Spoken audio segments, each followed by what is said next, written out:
like to ask our panelists now to come up. And our panelists today, in case you did not know, are our Councilman John Ashbaugh, Dan Carpenter, Daryl Grigsby from the Public Works Department, who I just had the pleasure of meeting earlier today, Marco Rizzo, our wonderful host. Woo. Yes, Marco. And Steve Barish, our treasurer of this fantastic organization.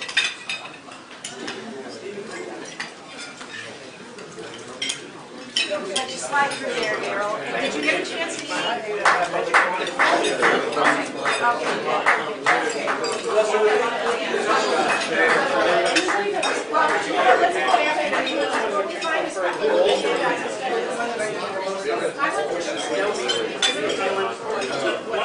Okay, so the ground rules are we're going to have a panel discussion. We're going to ask some very basic questions. We are going to give each panelist basically 60 to 90 seconds, 60 seconds plus if you're in the middle of the sentence, you can finish it, okay, to answer the questions. And then we're going to ask people if they want to rebut something that somebody said. When we get through the first few questions, then we will open it up to questions from the audience. And you can ask one or everybody, or if somebody wants to rebut this. We want this to be as interactive as possible. As all of you know, the council has to decide, next Tuesday, I guess, whether or not they're going to put Measure Y half-cent sales tax on the ballot again. And they're down to the wire. And our meeting just happened to timely coincide with this. We didn't know this when we set it up 6 weeks ago. But the questions we're going to be asking is, will it be put on the ballot? Where has the money been spent in the past 7 years? What was promised at the time it was proposed in 2006 and what has been delivered? How will the binding arbitration decision impact city finances? And there may be some more changes on that coming up too if you read the newsletter. We're trying to get multiple viewpoints here because, you know, amongst many people you can learn a lot. And then we're going to let you decide what should be done. So it's really a great honor and a privilege to have these folks here and to have a forum like this with so many interested people who maybe really don't know what's going on or haven't heard the whole story or have heard more than they want to know and they really don't know how to sort it out. So again, thank you for coming. And let's see, who would like to take the first question first? John, we'll start with you. Sure. Okay? And the first question is going to be, where has the Measure Y money been spent in the past 7 years? Now, as a bit of background, I think we've collected around $46 million in the half-cent sales tax increase over the last 7 years. 7.5 years. 7.5 years, excuse me, that's right, it was 8 years. So we have had $46 million to spend. And at the time, it was a general purpose tax, which means it could go anywhere. In 2006, the state was going broke, greatest recession since the 1930s had hit. There was no state money available, and the case was made that, well, you know, it wouldn't be a disaster if it didn't pass. It would keep us up to date and keep everything going. So here we are 7.5 years later, and we'd just like to know, where has the money been spent, actually spent, in the last 7 years? John, you've been on the council most of that time, correct? Over 5 years. Over 5 and 7. So we'll start with you. And what we're going to do is we're going to give you a short 60 seconds, because I mean, if you can't explain it in a minute, these are pretty basic questions. And we're going to have a timer and we're going to shut you up. It's not me, it's the clock, okay? And we're going to ask everybody to answer this question. And then if somebody wants to rebut something somebody said, we'll do that and then we'll carry on. Okay? Janine is going to be our timekeeper. So. Go. Does that turn red one way? It doesn't. I'll stand up. Okay. Does it make a noise? Does not make a noise. All right, she will stand up. Keep your eye on the lady here. First of all, thank you all for being here and hearing us out. I expect Daryl will elaborate on my answer because much of the Measure Y money, about 60%, has been spent on the capital outlay fund, capital improvements. Not necessarily bricks, mortar, concrete, that's not the thing, but things like the vehicle, fleet maintenance, fleet support, fleet acquisitions rather. There, I've already made my first mistake. But purchases of major general fund funded vehicles, police and fire protection in particular. Remember, the Measure Y was presented to the voters as the essential services measure. So there was no representation made that this was all going to be spent on capital improvements. It was to preserve open space, neighborhood services, infrastructure maintenance, public safety, and traffic congestion relief, and by the way, senior services. So the first example I had was, should we spend a little Measure Y money, $250,000 to build a parking lot for the senior center at Mitchell Park? And if you may remember, that was a very controversial issue. I'm proud to say I did support that. That to me was a very legitimate use among many, and I can go into more detail, but I think I'll leave Daryl to complete our answer later. But I didn't mark this thing. Okay, thank you. It was good. We gave you a minute and 15 seconds because a minute seemed like really short. It is. Okay. Daryl, would you like to follow up on that? Oh, sure. Thank you, and I'm with all the panelists here. This is a welcome opportunity. I'll just be brief about where the money has been spent. I mean, Councilmember asked about right. So if you look at, I look at it as we get about, as a city, $6.5 million a year, roughly, in Measure Y, and 40% of that goes to fund about 19.25 staff that are funded, at least in this financial plan, 19.25 staff, mostly in the public safety area, police and fire, but not exclusively. So of that $2 million gets spent on staffing, about 19.25 staff. Then the other $4 million is on capital, and from my perspective, it's used to basically do what a lot of cities no longer are able to fund out of the general fund, and that is the basic infrastructure maintenance, primarily around street paving, which the city's been able to sustain during the recession, and also replacing storm drains, which a lot of cities have completely taken off of their general fund budget. I have much more to say, but I'm going to stick to my 60 to 90 seconds. How is that? Perfect. See you, John. All right. Dan? Yeah, sure. Take a little different perspective on it. Our Measure Y committee, one of our members, who's a CPA, gave us a report, showed that a little less than $4 million a year we've been spending on capital improvement projects prior to Measure Y and even after. So I think it would be disingenuous to suggest that that money has gone into extra capital improvement projects. What did happen after 2006 when Measure Y was passed, we had this binding arbitration decision in 2008. That was an immediate $4.5 to $5 million payout, retroactive pay, and an ongoing of almost $2 million a year based on that decision. So we need to be genuine and tell people that's exactly where it's going. Salaries, pensions, and every time we hand it out there, we're adding on to that unfunded liability that we're still not addressing long term. So let's be genuine about it. Call it what it is. Our salaries have gone up, the benefits have gone up, and that's where the majority of that money is going. Steve or Marco? Can I go next, Marco? Yeah, You can stand. That'd be great. without delving into all the numbers, and just looking at it, you know, from a business point of view or whatnot, I would say, so where's the money gone?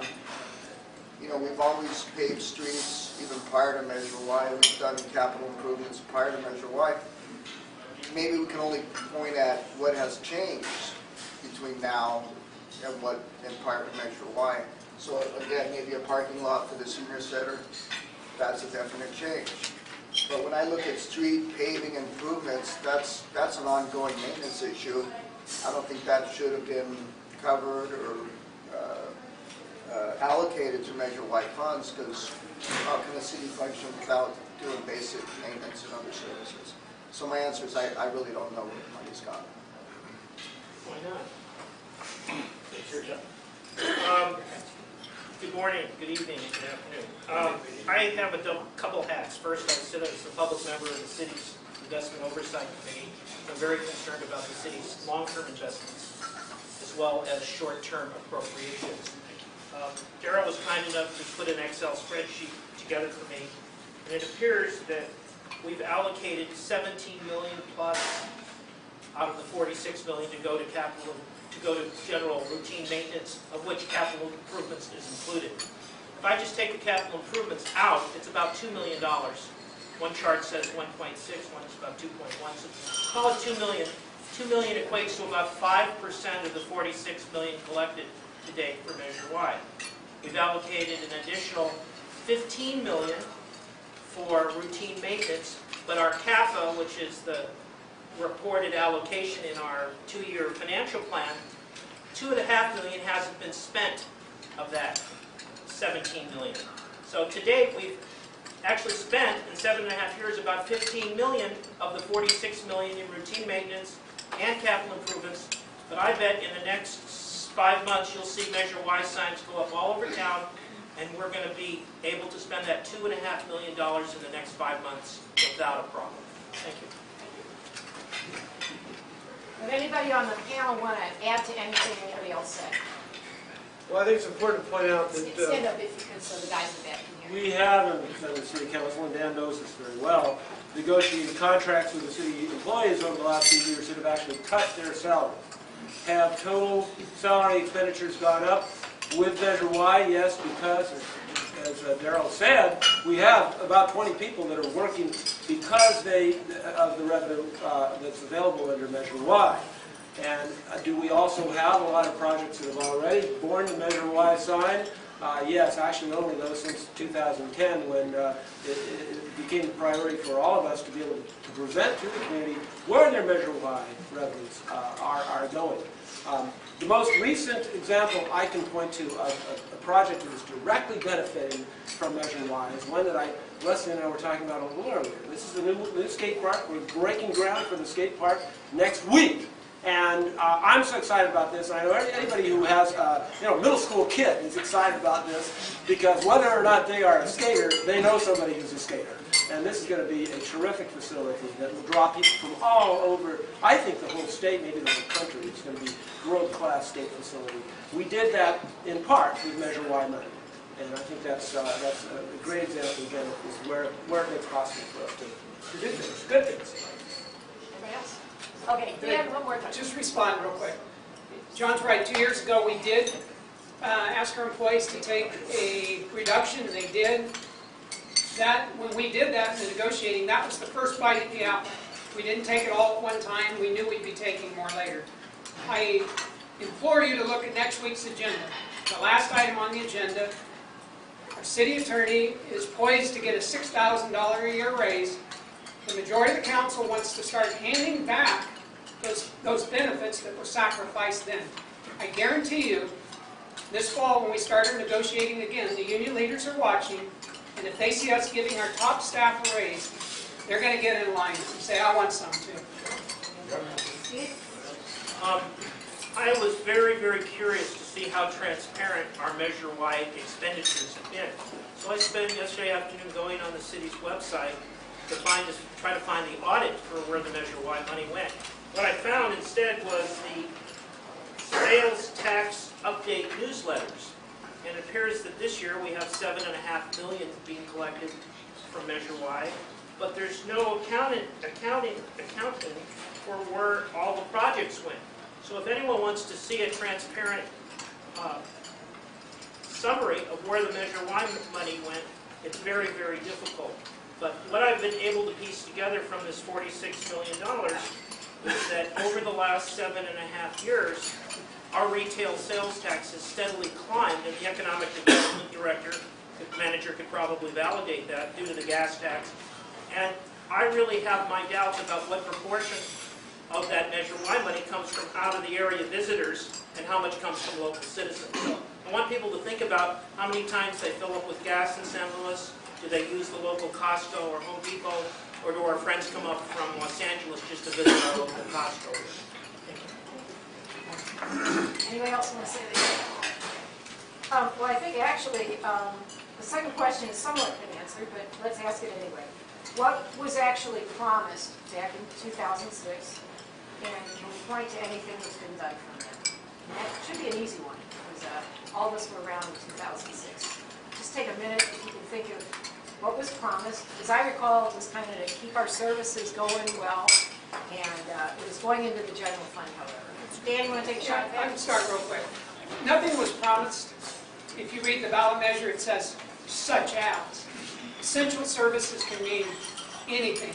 What's essential to me may not be essential to you, may be essential to somebody else. So it was very vague, and it had to be as a general purpose tax. So nothing was promised. a lot was sold to you as to what might happen with that money. But then we had this situation come along that we needed to be flexible with that money. We had to pay some binding arbitration decision out of that, and so it did not happen. So a lot of things that were not promised, but suggested did not get to happen. Anybody else want to take a crack at that? Are we standing now? Is that stand or sit? If you could stand, the guys in the back can hear you Okay. better, Daryl. You don't have a mic, so. Okay, well, in terms of what was promised, I can't speak to that because I wasn't here in 2006, though I was alive. But, you know, as Councilmember Carpenter mentioned, there was a promise about sustaining essential services. And the only thing I want to emphasize, and it gets to some of the points made, is that, I mean, we talk sometimes about continuing paving as though that's not a big deal. But I just want to tell you, it is a big deal, and most California cities are not able to put any general fund money into their paving budget, and that's because of the way the economy has gone over the last several years. I mean, I did a survey among 10 of my peers, randomly selected, it's not scientific, cities all over Northern and Southern California. How much general fund money do you put into your capital improvement budget? 7 out of 10, it was less than 2%. Now with Measure Y, we're at about 8.5%. Before Measure Y, it was a lot lower than that. So I just want to emphasize, and I mentioned this to Mr. Barris before, is that the issue about sustaining and maintaining basic services is a big deal. I mean, when I came here, this pavement condition index for the city is 70, which means on a scale from 0 to 100, that's basically the rating that we get. That's a high number. I mean, when I worked for the city of Seattle, our pavement rating was 55. You don't want to live in a city that has a pavement rating that low. So in order for the city to put money into street paving is kind of a really important and big deal. And Measure Y, for whatever reason happened with the fluctuations in city finance, Measure Y does enable that to happen. It's not a small thing. That was probably more than 90 seconds of That's that, okay. But this is one of my favorite subjects. Storm drains too? Yeah, that's your Storm drains actually are a very important project, not only because of future requirements that all cities are going to have to respond to from the Regional Water Board. The stormwater planning and maintenance is an increasing expense that every city and county and municipality, special services district that maintains storm drains going to have to spend a lot more on fixing those drains and maintaining them. Because we're already doing that. We're ahead of the game. The Regional Water Board, in fact, is pointing to San Luis Obispo as an example of what cities can do to maintain good water quality. That's just one example. I think, let me just call attention to one thing that's very important. Kathy will back us up on this too. She can't say anything. I know, but if you ask her about this personally, she will tell you there are 2 aspects of our decision. And it isn't necessarily going to be next week. It'll be ultimately August, for the first meeting in August, or late July, right? July 20th. We will have to put it on the ballot. And that is the ballot language, to which we're limited to 75 words. The second thing is the ordinance that places the measure on the ballot. And that's where, as you say, promises were made or commitments were made by the city, and commitments will be made, especially with respect to transparency and an oversight committee. And I credit Kathy with bringing this to us as a good way to ensure that 8 years from now, we'll be able to point precisely to those audits and those oversight committee reports. So, yeah. Steve? How come she never stands up for me, Jim? You're the first one I said. I'll stand up for you, bows down for you. Not on your life. My time hasn't started yet. No. I've been looking at the fiscal health of the city for about a decade. And some of the critical signs for me are, what is the city's savings account? Right now, it's about, all city investments, about 91 million. 5 years ago, it was about 50 million. It's almost doubled. And I asked myself, why the heck has our savings accounts increased so much, and how come we built so little in this current era since the Measure Y was passed? And I just don't have a good answer. And I've been asking the question, what did we ever do before Measure Y? But I never quite get an answer. The other thing I look at is our liabilities. The major liability for this city is the unfunded pension. And it's running about $155 million. We pay $930,000 a month based on CalPERS's requirements to pay interest. I have a CalPERS credit card with me today, and I'm adding $930,000 a month in just interest payment not including principal reduction to my credit card. I'm going to go broke here pretty quickly. And the last thing I looked at is the fiscal health of the city in terms of what its net worth is. I'm told by a number of sources, including the CalPERS actuary, to get out of PERS right now is about $250 million. And if I look at all the city's assets, including the savings accounts of $90 million and the $90 million, $95 million, which is the valuation, most recent valuation of all the assets, the city has a negative net worth right now. And I'd like to go to Reese or Mary Sansone or Casey Hill and ask them if they'd make me a loan with a negative net worth. Could you get back to me on that, guys? You need to pay attention to your wife. Marco, did you want to say anything? Okay, go ahead, John. You can move about I think that deserves a response because, you know, if the city in fact did have a negative net worth, we wouldn't have just had our Fitch bond rating improved to AA+. You guys all read about that. If you haven't, it's among your handouts in front of you today. Now, not that I would caution, I wouldn't automatically say that all the ratings agencies do a great job every time. Obviously, they didn't in 2008. But I think that's one indicator that we can rely upon. The city does not have a negative net worth, and if Wayne Padilla were here to help us, I think he could sort out why it is that the unfunded liability, while there is some dispute about exactly how large it is not, as I mean, the most extreme estimates would not allocate the city's share of that unfunded liability anywhere near as high as 170. The figure we've been using so far is about 26 million, which is daunting enough, but we also agreed just a few months ago to set aside close to $1 million to pay that off.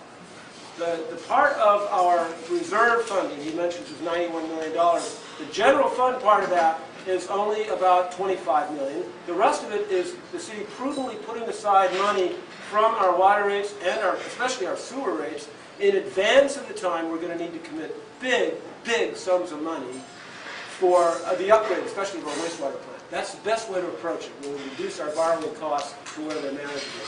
That's the way we did it with Nacimiento too, and I think it's the best way to go. So, basically, would you agree, Darren? Yeah. All right, well, let's talk about the binding arbitration. And I know Dan mentioned it in his opening remarks, and there have now been a couple of court cases pending that may overturn Measure A as well as Measure B, which were passed by over 70% of the voters a few years ago, to do away with binding arbitration and to allow the council to change retirement benefits without voter approval. And there have been a couple of court cases challenging both of those. Some of you may be aware of those. I think I might have put something in the bulletin about it. I can't remember. But how will this binding arbitration really impact our city finances? Dan, I know you addressed that a little bit in the beginning, but if you could just expound on that and then we'll go around, okay? Well, when we, and I'll try to be real quick, when we put this on the ballot, Measures A and B, one of our represented unions decided we didn't do it fairly because we didn't meet and confer. We were advised by our city attorney that we didn't need to. This was not a meet and confer issue. We went ahead, put it on the ballot. It was approved by over 70% of the voters. This PERB case continued, and finally they had a favorable ruling for the union just in the last few months. So what that has done is it has cast a cloud over us now that could be reversed at some point. And I say could, it's highly unlikely, but it could be done. We may have to spend millions of dollars fighting this, defending our position that the voters have spoken, we want to stick with that. So this is looming in the future that we will have to make our case. It could take months, years of litigation, and actually could eat up your Measure Y money once again.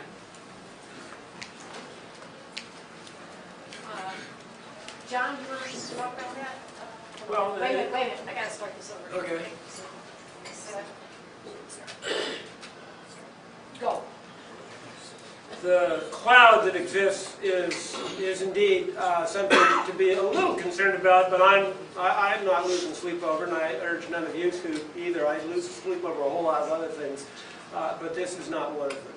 And the reason is, I think even before the full PERB board, this is one decision of one administrative law judge. I've read it. It's a very thorough decision, and it is likely, I'm told, to be upheld by the PERB board if and when they get around to it.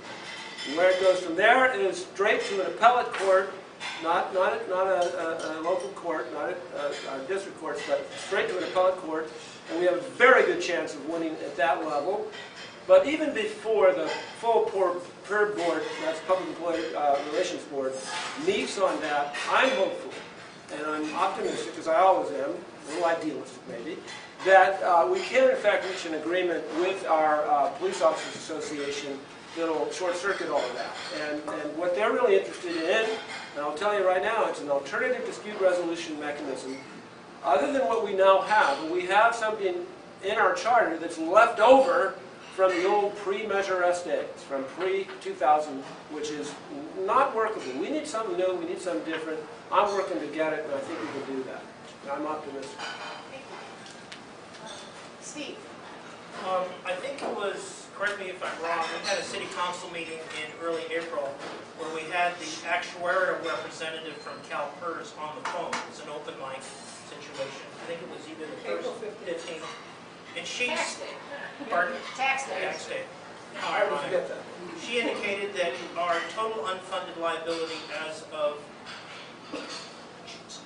June 1st, 2012 was 25 million approximately in the side fund and another 100 million plus or minus in both the miscellaneous and the public safety plans. If we increase those just 10%, which is a very conservative number, we're at about 155 million. That is really our outstanding indebtedness first. Now, John pointed out in a recent meeting that we're going to be under the new Gatsby, is that how it's pronounced? Yeah, General Accounting Standards Board, Gatsby 15 is going to require some new reporting. Right, so at that point, instead of just saying it's a liability, the 155 million is a footnote at the bottom of the ledger, now we've got to report it as a real liability on our profit and loss report. There's no hiding this thing. And that $930,000 a month CalPERS interest-only payment, no principal reduction, is going to continue to increase. To date, I don't think we've paid down much of our principal on our unfunded liability. Correct me if I'm wrong. We're making it start. We haven't actually written the check, but we set it aside. So to date, we haven't, but we're going to do it somehow. As soon as we can. Yeah, as soon as we can, when we can. We need them to tell us how. Okay, tell us. Okay.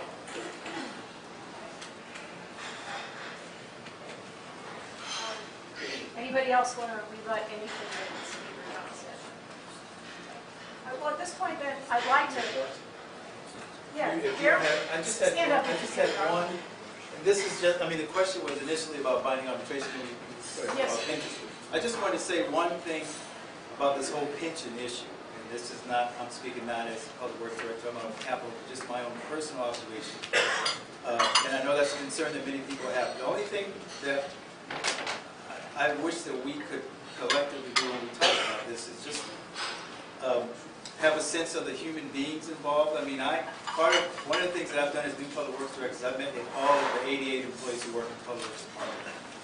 Just a 20-minute one-on-one discussion just about their life, their goals, the things they're interested in. And it's fascinating to me how many of them are A, in their 40s and 50s, and B, have not worked for the city 20 or 30 years, but instead worked in the private sector and for contractors and in other places where they had uneven hours, were not able to support their family, had uneven benefits and pensions, and the common theme they had was that they wanted to use their skills and also earn a living and also have some retirement for themselves. So I mean, when we have the debate, it was striking to me because we have this image about public employees. I mean, I'm 59 years old and I'm going to be working for quite a few more years because I like what I do and I can't retire right now. So I mean, on one hand, there's the dollars and cents, but on the other hand, when we have a discourse about it, it would be good just to remember that there are human beings involved, and they're not going to go off as some golden retirement that everybody else is paying for. But there's a lot of guys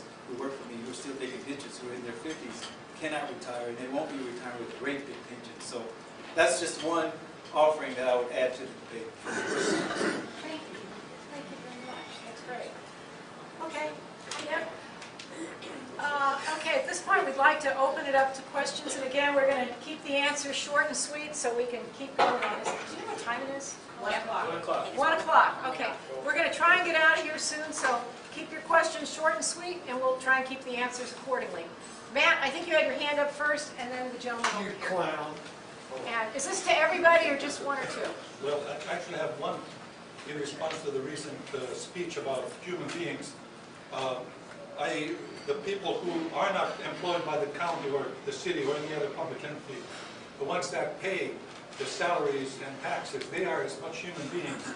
And in the city, some few years ago, the city passed a requirement that they should be taken into account the private enterprise as they're comparing wages and salaries. Since I do financial planning and I have a lot of clients on both sides, the benefits given by the county, the city, and far exceed what my average clients receive. Far. You have no concept if you say that we should be sympathetic. We are sympathetic, but it seems that the city unions are not sympathetic to the people who pay their salaries, and we should be paying comparable benefits to. Matt, what's the question? What's the question? My question is, to the city councilman is: would any of you support another measure to get rid of the binding arbitration by first having this appropriate meet, greet, and confer idea, so that they can't even throw that out? John, would you support another one? Man, I not only would support that, I had proposed that around the time that the council was meeting on this issue in late March, there are a few people in this community, I don't know if there are any in this room right now, who know my proposal at that time. It was not met with enthusiastic, but I did propose, in order to remove binding arbitration from the whole debate, that a citizen initiative could be done for the November ballot. And at the same time, as I said, the goal would be, let's have a little timeout here over the next couple of years where the public safety unions and the city negotiate an alternative dispute resolution that we can then, if necessary, take back before the voters. And that way, everybody's on the same page. We're starting from the same blank slate. I would much prefer that type of an arrangement, and I'd be happy to talk more about that with you and why it hasn't happened, but it still could. I'm still, as I said, I'm always optimistic. Conversation, to me, communication, transparency, dialogue, that's how we get stuff done around here. Dan, you want to say anything about that? I can answer your question, Matt, too, if you like. I wouldn't go back. The voters spoke. They said this is what we want overwhelmingly, 3-1. We took the advice of our city attorney at the time, who said we did not need to meet and confer, and I believe it. We were not directly impacting their specific benefits. We were taking a tool out of the toolbox, is all we were doing. So there was no reason to meet and confer. In that sense, we put it on the ballot correctly. The voters voted for it. Let's leave it where it is. Thank you. Anybody else? Since the first part was not a question, but was a response to my comment, I mean, I totally agree with that. I mean, your comment about the human beings on both sides, I totally agree with that. I'm just offering that should be part of the debate and discussion we have. I mean, I just would argue that, I mean, in many respects, the extent to which people don't have enough to live on, our society ends up paying, in the long run, probably more for those people somehow. So if there's a way we can create a safety net so that human beings can live with some dignity, so there's not an us and them where these guys are getting more and others are getting less. I just have many friends who died because they didn't have adequate medical care or what have you. And that ends up being a cost for the whole society, whether they're public employee or otherwise. So, I mean, I agree there are humans on both sides because we are all here. There's no doubt about that. This gentleman over here, and then Stu, I'll get to you. Go ahead, sir. Yeah, my question is, when does government start living within its means instead of always trying to increase its means? Is that directed toward anybody specific? Anybody in particular? This is familiar ground for me. Gary and I, ran against each other for state assembly back in the good old days, 22 years ago. So, government at the local level, we must live within our means. I'm very proud of the record that we've had over the last few years in San Luis Obispo, not only living within our means, but setting some money aside so that we could spend actually $1 million toward our unfunded liability. As I said, all we're waiting for is directions on where to send the check. We're paying down $2 million out of the almost $3 million in a bill that we got, and we were upset about it, but we couldn't do much about it, from our Joint Powers Insurance Agency, CalJPIA. Because of the way they structure their premiums, we've been not billed for the amount we should have been billed, and all of a sudden they hit us with a big bill. But we've been salting away this money. We had $5.8 million over and above the 20% reserve that we were required to set aside by our city policy. What municipality in this state can make that claim after the years of the Great Recession that we've had? I can't think of a single one. All of them are required to be solvent and to meet their expected expenditures with current revenues. A couple of them haven't. Stockton, San Bernardino, we're not there. We're just at the other end of that spectrum. That proves we don't need Measure Y. What's that, Matt? That proves that we don't need Measure Y. Yeah, one can make that argument. And I'm willing to have that argument in conversation. If we put this thing before the voters, let's do it. I'd be happy. Anybody else want to respond to that? Sure. Good question, Gary. When do we start? We start today. By not raising taxes again. This is a new tax. Measure Y runs out in March of 2015. Let's start by calling this what it is, a brand new tax. Anytime you add a new tax, we'll spend it. Government and bureaucracy is real good at that. Look across the state and federal government. Give us more money, we'll spend it. What we're not doing is addressing that long-term debt. And I don't believe there's anyone in this room who would keep spending and spending and spending without at least addressing your debt at some point. So until we address that debt, we're not living within our means. You asked living within your means, and my biggest thing is, obviously there's a lot of questions where the money went, and if it is approved, where will the money go?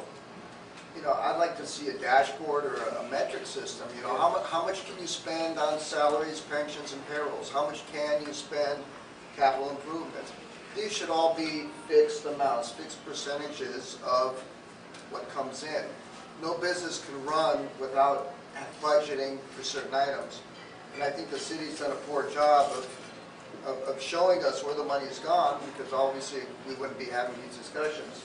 But going forward, I think the people need to know where the money goes and what targets we want to get to in salaries and payrolls and pensions and everything else.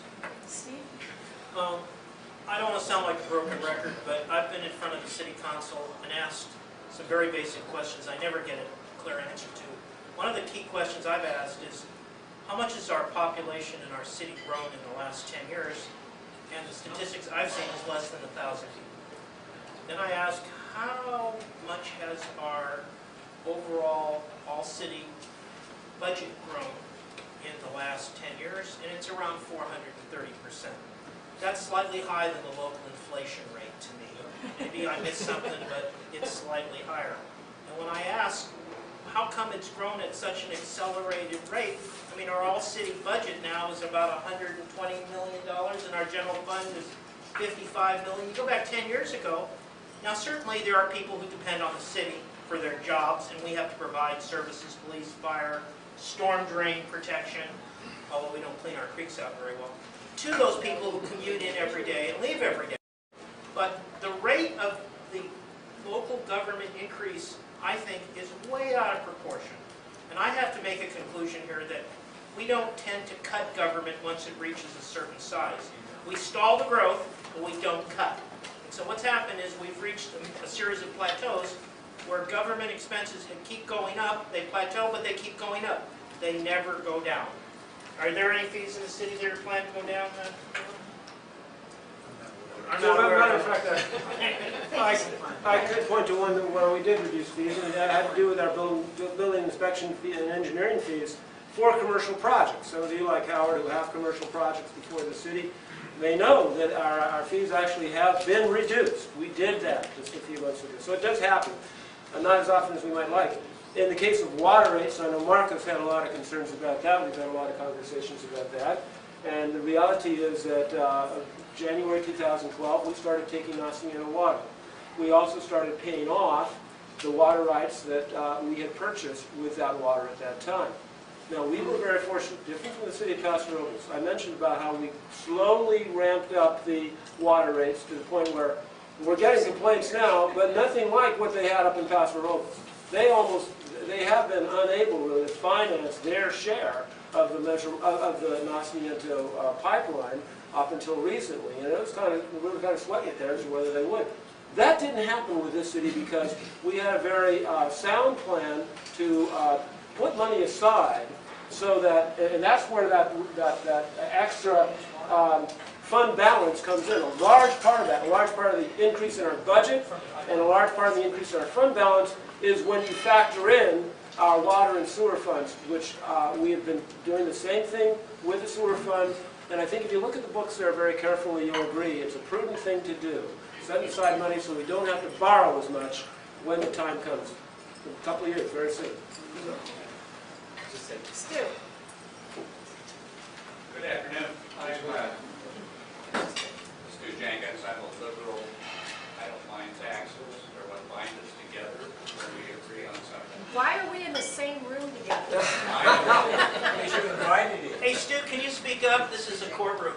He said he was a liberal, Steve. I heard that. You know, here's the thing about taxes. I'm also the only Democrat in the room who's ever lowered taxes when I was in elected office.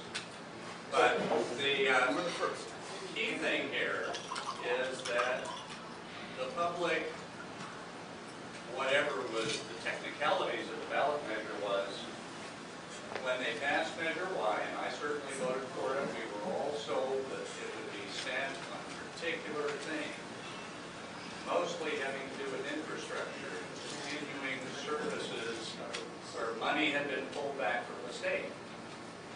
A lot of that money's come back. But the key thing is the voters have lost trust. Councilwoman Smith's idea to form a citizen committee, to bring it back to topic, to have the citizens control the expenditures of Measure Y funds if they're re-adopted. It's a really good idea as long as the details of the structure of the commission give the citizens actual control. What are the members of the panel's ideas about how that structuring will actually control the spending? I'd be happy to answer your questions. I'm one that disagree with this oversight committee. Our major responsibility when you elected us is for fiscal oversight. That's the biggest thing we do as individual council members. We do it every week when we look at our agenda every 2 weeks. You are either going to create a committee or a commission that's either going to make recommendations or that's going to have authority. If they're making recommendations, we already have a process in place, and that's our budget and goal setting process we do every 2 years. The whole community gets involved in identifying what Measure Y money would be spent on. If it's authority you want to give them, I absolutely disagree. That's our authority. That's what you elected us to do. Every 2 years you get a chance to change the majority of this authoritative oversight committee. And that's where I suggest you put your emphasis on getting the people that you elect to be good fiscal overseers, if you will. Then you'll start to see the kinds of things that this city needs to address. If you're going to appoint a committee, you're going to get it appointed by the same people who are not doing their job. So you're creating a babysitting committee of the city council that you elected that is not doing their job. And I couldn't have just disagreed more. I'm with him. Ditto. Except let me understand, because Stu, you know what it takes to run for office as well as anybody around here. You did serve many years on the Port St. Louis Harbor District Board. I haven't seen you run for city council yet, but the filing period is in July, so, you know, step up. Anybody in this room could do that. And that's where I You have think to live in the city. Yes, that's true. Not everybody. Howard, you're out, I guess. But the fact is that the reality is that if you don't like the decisions we make, go after us. We'll take you on. I did that in 2008 and in 2012, and so did Dan in 2012. And we should be held accountable. Steve. I ran. And you as well, absolutely. And he stepped up, and I applaud him for that. And that's one reason I had well, some, but not enough, no qualms about putting them on our investment oversight committee. And thank you for your service on that. Steve? How many of you have gone to the city and picked up one of these little calling cards recently? I got them for you. You have. Okay, let me finish mine. I get my time. On the back it says, the city has a half-cent per dollar sales tax that delivers essential services and community reinvestment projects. Is your card like mine? I guess so, yeah. Okay. Based on my research, and again, there's not a whole lot of transparency if you have to go to 5 links and you can only get a quarterly sales tax newsletter, we've really spent about 33% maximum, even what has been allocated, of the Measure Y money that has been taken in the last 7.7 years.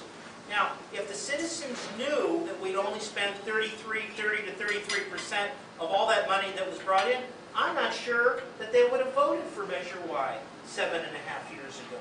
I don't know that they would support that kind of initiative knowing the facts we have now.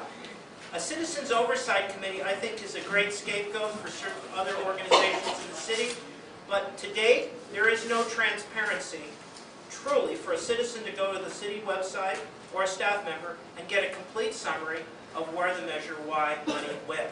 And I think that is not a good sign of transparent government when this issue is being debated for renewal. Go ahead. Just as a response to that, we don't need to go through the math. I don't personally agree with the 33% mathematics. All I know is from a public works perspective, we have $4 million more to spend in capital that we would not have otherwise. And every year we are spending most of that money on construction, if not design, for projects in the future years.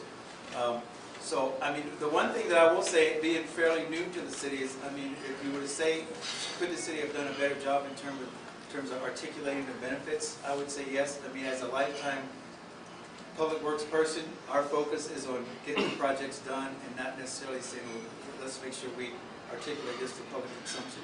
I will tell you this, though. We have finished 65 projects ever since Measure Y passed. That's 65 capital projects.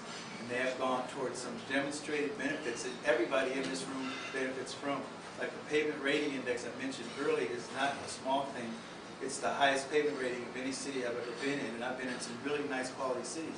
The other thing the city has done that is not well articulated is when Measure Y started, we were having about 1,000 traffic collisions per year. That affects your insurance, your health, the life and safety of your family, everything. Right now, because of the police staff and the public works staff dedicated to collision reduction, it's been reduced 10% a year, so now there's only 500 collisions a year. That's half. There's not many cities, and that's with the same amount of miles traveled. The other thing I'll say quickly is FEMA does a community rating service. So you're in the flood zone. If you live in the flood zone, the higher the number, the higher your insurance rates. It starts at 10, it goes to 0. Since Measure Y's been in, we've gone from 9 to 7. So people living in the flood zone have a lower insurance rate. So I would just say that there have been, while they may not be the best marketing of these kind of projects, there's been some things that people benefit from. And so I would say you're getting far more than your money's worth. We're running a little late, but I see one more hand over here, Mike Brown, COAB. Question for City Council relative to binding arbitration. You guys said that, I think 3 to 1, the voters of the city said get rid of it, and you did. And now the employees, the fire and the police, are dragging you through the PERB board and perhaps through the appeals court and perhaps through the Supreme Court, costing hundreds of thousands of dollars and defying their ultimate employers in a democracy, the people that said no. So who's in charge? Why don't you simply contract for fire with CAL FIRE, which has a huge, sophisticated presence in this county, much lower labor scales, huge, more sophisticated ability, everything that a city could muster, and similarly for policing with the county sheriff, and get rid of all the fleet maintenance, get rid of all the workers' comp, get rid of all the lawsuits and HR stuff, and just get out of the business and define your contract for the level of service you want. You at least ought to price it. Mike, what's the question again? Well, I can summarize his question. Why don't we do outsourcing as some cities do. Lakewood, the Lakewood plan is what you're talking about. That's a model that's used with a lot of LA County cities. I can tell you one of the reasons is that people like Dan and me get a lot, and Kathy, get a lot of both positive and negative feedback on our local police and fire services. When we have those concerns, we can go directly to the fire chief or the police chief, involve the city manager, of course, always too, but the ability to control our own public safety services rests with the city council. And I think it's an important responsibility, and I, for one, am very proud of the work that our fire and police people do. I would challenge you that their compensation packages, while they may be slightly higher than the sheriff or the highway patrol or competing municipalities around here, I think we get our money's worth because we get very good people. We have very few lawsuits. So the city of LA pays about $400 million a year just trying to satisfy lawsuits involving police misconduct or police negligence. And we have very few of those cases, and I think that's because we have very good management, we have very good employees, and we retain the control over that. So that's my response to that. I'm not willing to go there toward outsourcing that. If I could just mention, before I sit down, we have handouts here, and those cards that she mentioned, I've also those too, so I want to make sure you get those before we Go ahead, Dan. I think Mike raises a valid point. Anytime we have that major expense for a city, we should be looking out, at least looking at contracting it out. And what that does is it sets the benchmark then and says, hey, what would it take to provide this service to the citizens of San Luis? Then we look at the other side and we go, what are we paying to provide that service to the citizens of San Luis? Then we have a comparison. And then we can say, maybe it's worth it to have this level of service, and are the citizens willing to pay that extra for it? But how do we know if we don't even attempt to contract it out, or at least see what that value would be?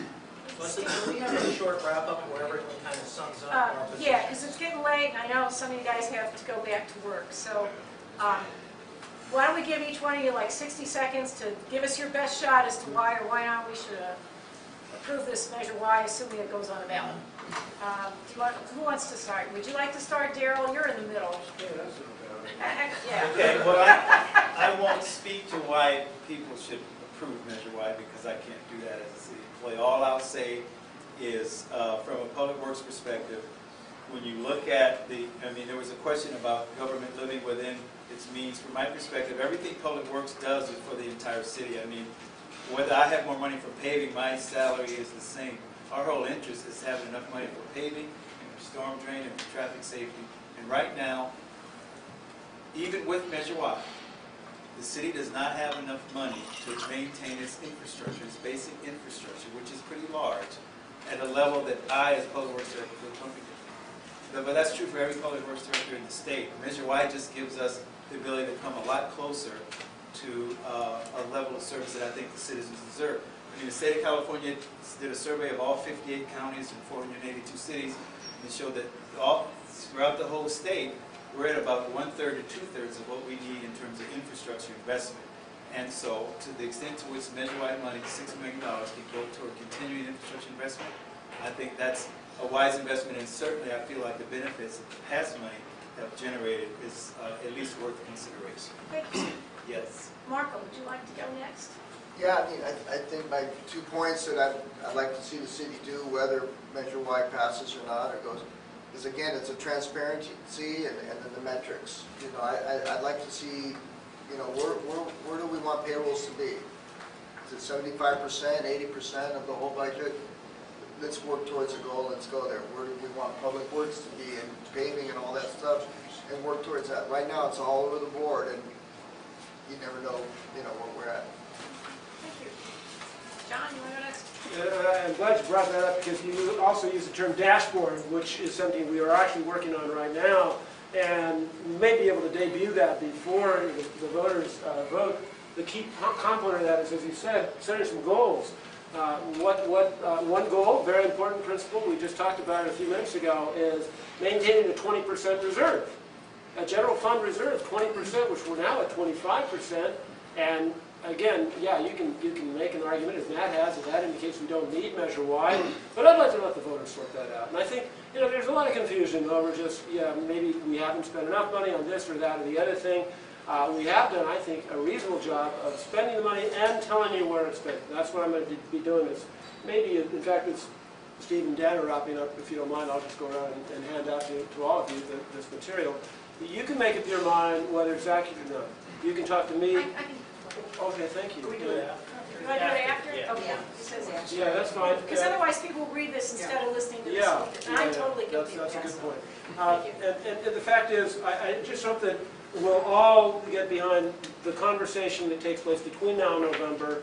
Whatever side we take, let's agree that this debate will be really useful for us. And we'll let the voters make up their minds in November. Thank you. Dan, you want to go next? Sure. I take, once again, a little different approach to this. This Measure Y thing is about trust and leadership, if you will. The public doesn't trust us. That's why the conversation is focused on this oversight committee and other ways to keep us accountable for what we're doing. If you had the leadership on council that you could trust, we wouldn't have to have this conversation. Leadership comes in many different forms. You're seeing it on our council. You've got some that maybe would appear weak, some a little stronger. But I think what the bottom line is, and you can affect this in November, elect leaders that are willing to take the responsibility for the debt that we have.